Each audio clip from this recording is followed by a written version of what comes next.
Hi everyone! Blessed Sunday. Naantala po tayo ng konti. Andito pa rin po ako sa Dubai Mall Metro Station going to platform 1 para pagpunta ko ng Alriga. May konti lang naging problema.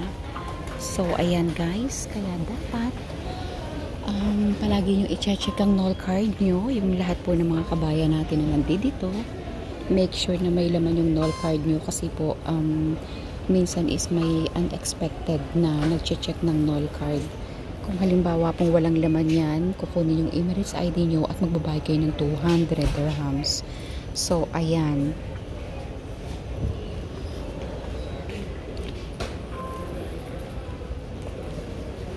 Waiting lang po ako sa aking friend na si Christy.